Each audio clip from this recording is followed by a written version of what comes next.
match atmosphere as you'd expect, because it's Hawthorn up against Essendon, one of two matches being played to complete round 11 on the Queen's birthday. The other match today is from the MCG, a traditional clash, Melbourne against Collingwood, and throughout the afternoon we'll be keeping you right up to date with scores, summaries and highlights from that other big game today at the Melbourne Cricket Ground.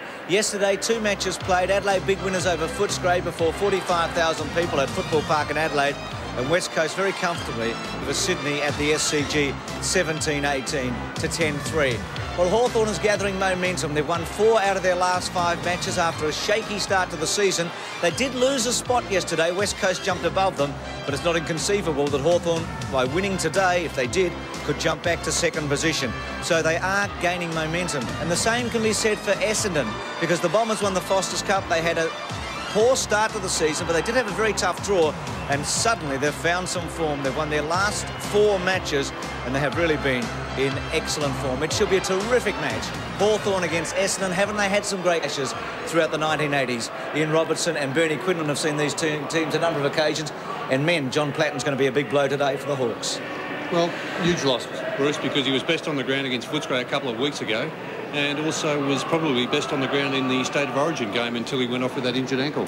Yes, it was a bit unfortunate for Hawthorn to lose such a key player, but gee, they've got some good players in their lineup. That guy there, I thought was probably South Australia's best player last Saturday night in the State of Origin game. He kicked 6 goals in a low-scoring game. Very, very talented player, and can give players in his team many, many opportunities. So I think Hawthorn, with their smaller players, a lot of runners necessary, and there's a player that provides plenty of that for Essendon. Yes, Masidi for Essendon. He's been in fantastic form throughout the season. He's third in disposals, averaging over 28 disposals per match, and he just accumulates disposals without taking a lot of notice of him, Robbo, but he's just an accumulator. And only a young player too, Bernie, which is something that Essendon have got to look forward to. Hawthorn, gee, they've got some familiar faces to that side. I'm looking forward to Gary Ayres. He was a struggling player against Footscray a couple of weeks ago. Jenky's been good for most of the season. Their centre line looks quite effective. Ben Allen, a best and fairest winner.